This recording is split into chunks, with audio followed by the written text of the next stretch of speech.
सबका है पूरा हाँ हाँ हाँ हाँ, हो जाएगा आराम से। श्री गणेशाय नमः। एक समय अच्छा हृदय चलियो। एक समय नियम सारण तीर्थ में सौन के आद 88,000 ऋषियों ने श्री सुत जी से पूछा कि हे प्रभु, इस कलयुग में वेद और विद्या रहित मनुष्य को प्रभु की भक्ति किस प्रकार से मिलेगी तथा उनका उद्धार कैसे होगा। इसलिए हे श्रेष्ठ मुनि, कोई ऐसा तप कहें जिससे थोड़े समय में पूर्ण प्राप्ति हो तथा मनोवांछित फल मिले। वह कथा हमारी सुनने की इच्छा है। तो सर्वोच्च शास्त्र की ज्ञाता सूत जी बोली कि हे वैष्णव में पूछ, आपने सभी प्राणी के हित की बात को पूछी है। अब मैं उस श्रेष्ठ व्रत को आप लोगों से कहूँगा जिस व्रत को नारद जी ने लक्ष्मी नारायण से पूछा था। और लक्ष्मीपति ने मुनि श्रेष्ठ नारद जी से कहा था, वह ध्यान से सुनो।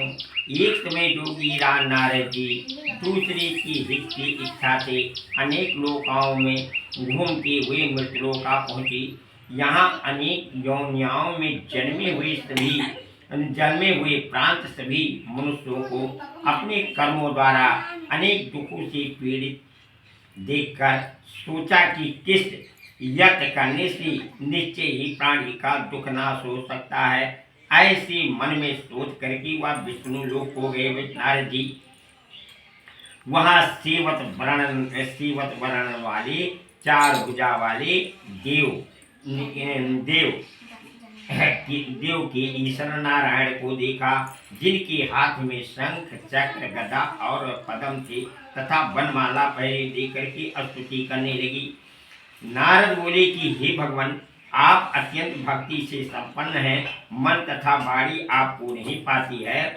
आपका आदि मध्य अंत नहीं है। निर्गुण स्वरूप सृष्टि के आदि भूत व भक्तों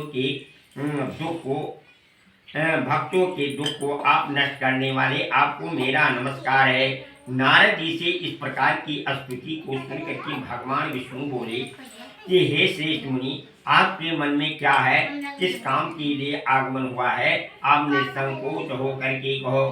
तब नारद मुनि बोले कि मृतलोक में सब मनुष्य अनेक योनियों में पैदा हैं, अपने अपने कर्मों द्वारा अनेक दुखों से दुखी हो रहे हैं। हे नाथ, मुझ पर दया रखते हो तो बताओ कि उन मनुष्य के सब दुख थोड़े से ही प्रयत्न करने से कैसे दूर हो सकता है।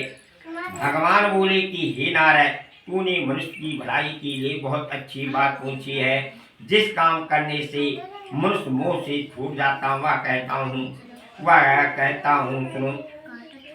सुनो। बहुत पुण्य का देने वाला स्वर्ग तथा मृतलोक दोनों में एक दुर्बल व्रत है।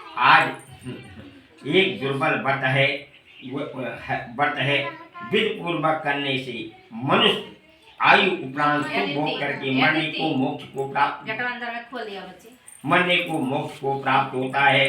भगवान के ऐसी वचन को सुन करके नारद मुनि बोले, उस व्रत का क्या फल है और क्या विधान है और किसने इस व्रत को किया है और किस दिन करना चाहिए, विस्तार से कहो। वो थोड़े तो के बच्चा टाइप हो जाए, विस्तार से कहो। भगवान बोले, दुख शोक आदि की दूर करने वाला, धन धनया को बढ़ाने वाला, सौभाग्य तथा संतान देने वाला, सर्व स्थान पर विजयी देने वाला, भक्ति और श्रद्धा के साथ किसी भी दिन श्री सत्यनारायण के शाम के समय ब्राह्मण और बंधुओं के साथ धर्म प्राण होके पूजन करे। भक्ति भाव से नवेद केला का फल, घी, दूध और गेहूं के चूरण सवा ले। गेहूं के अभाव में साठी का चूरण, शक्कर तथा गुड़ ले और सब पदार्थ योग जमा करके भगवान को समर्पण करे तथा बंधुओं के सहित ब्राह्मण को भोजन करवावे। तत्पश्चात स्वयं भोजन करे। नित्य गीत का आचरण करता हुआ श्री सत्यनारायण भगवान का श्रवण करता हुआ समय को व्यतीत करे। इसी तरह करने पर मनुष्य की इच्छा निश्चय पूरी होती है। विशेष करके कल की भूमि में यही मोक्ष का सरल उपाय। बोल सत्यनारायण स्वामी की जय।